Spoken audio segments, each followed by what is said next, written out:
tasawuf dan budayawan terkemuka yang hidup antara tahun 1289 hingga 1650. Nama gelaran ataupun takhallus di akhir nama beliau memperlihatkan bahawa beliau merupakan seorang pendekar puisi ataupun ilmu suluk yang berasal daripada fansul. Dalam kalangan Arab, fansul merupakan gelaran kepada sebuah tempat iaitu yang bernama Barus. Ia merupakan kota kecil yang berada di pantai barat Sumatera yang terletak di antara kota Sibolga dan Singkil.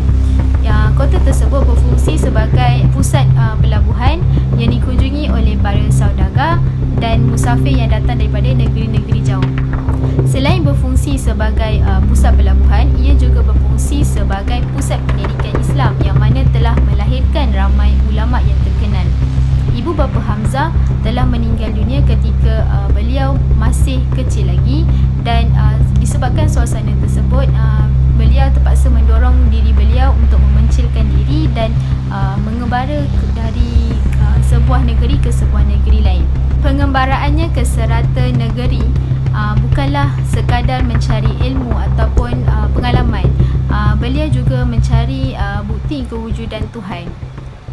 Sayang sekali, bukti-bukti yang tertulis yang menyatakan di manakah Syekh Hamzah Fansuri dilahirkan dan diwafatkan sehingga sekarang tidak dapat dijumpai di manakah jasad beliau dibaringkan dan ditanamkan. Tetapi daripada syair ataupun namanya tersendiri telah mendominasikan di Fansul dekat Singkil dan sehingga mereka dan turunan mereka digelar sebagai Fansul.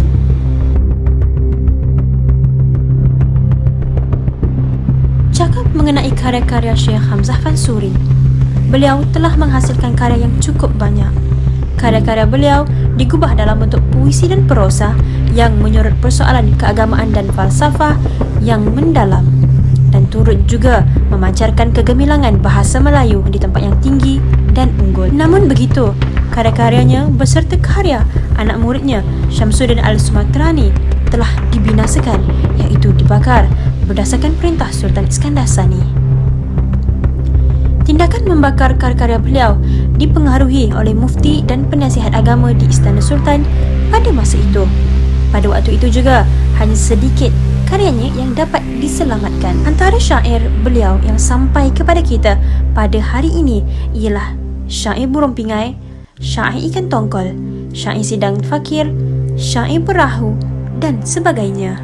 Berikut adalah salah satu syair yang popular sehingga hari ini, iaitu syair perahu. Inilah gerangan suatu wadah mengarangkan syair terlalu indah, betul di jalan tempat berpindah, di sanalah iktikat diperbetuli sudah.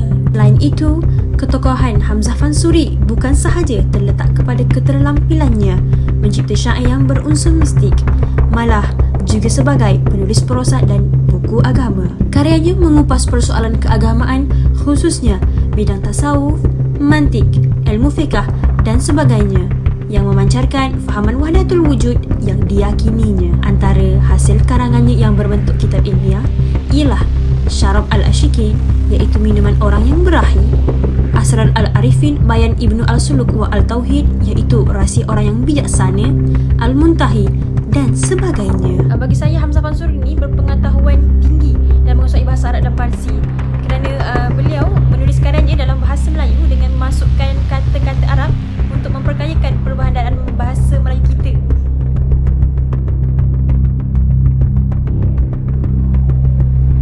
Agama yang dibawa oleh Hamzah Fansuri adalah ajaran wujudiyah.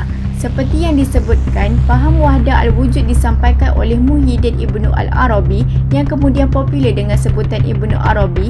Bukunya yang paling terkenal dalam bidang tasawuf adalah yang berjudul Al-Futuhat Al-Makkiyah, iaitu 12 jilid, dan Fusus Al-Hikam. Pandangan wahdah al-wujud menegaskan bahawa segala sesuatu yang ada di alam ini atau yang banyak hanya dalam penglihatannya sahaja dinyatakan banyak, tetapi pada hakikatnya itu semua adalah satu. Keadaan ini tidak ubahnya seperti orang yang melihat dirinya dalam beberapa beberapa cermin yang diletakkan di sekelilingnya. Di dalam setiap cermin, ia melihat dirinya. Dalam cermin-cermin itu, dirinya kelihatan banyak tetapi dirinya hanya satu. Dalam Fusus Al-Hikam, Ibnu Arabi juga menyatakan bahawa wajah sebenarnya hanya satu, tetapi kalau cermin diperbanyakkan, wajah akan kelihatan banyak juga. Dalam faham wahdah al-wujud ditegaskan bahawa tiap-tiap yang ada mempunyai dua aspek. Aspek luar yang merupakan art dan khalq yang mempunyai sifat kemakhlukan, dan aspek dalam yang merupakan jauhar dan hak yang mempunyai sifat ketuhanan. Dengan kata lain, dalam tiap-tiap yang berwujud itu terdapat sifat ketuhanan atau hak dan sifat kemakhlukan atau khalq. Dari kedua aspek berikut, aspek yang terpenting adalah aspek hak yang merupakan batin jauhar atau substance dan essence atas hakikat dari tiap-tiap yang berwujud. Perbincangan mengenai martabat 5 dari Hamzah Fansuri dan pengembangannya ke martabat 7 oleh Syamsuddin Al-Sumatrani pada dasarnya tidak boleh dilepaskan dari ajaran tasawuf yang disampaikan oleh Fadlullah Al-Burhanpuri, seorang ahli tasawuf dari India yang wafat pada tahun 1620 Masihi. Ajaran tasawufnya mengembangkan faham martabat 4 dan telah dibukukan dalam suatu kitab yang berjudul At-Tuhfat Al-Mursalah ila Ruhin Nabi SAW, yang bererti untayan, iaitu hadiah yang terkirim kepada jiwa Nabi Muhammad SAW.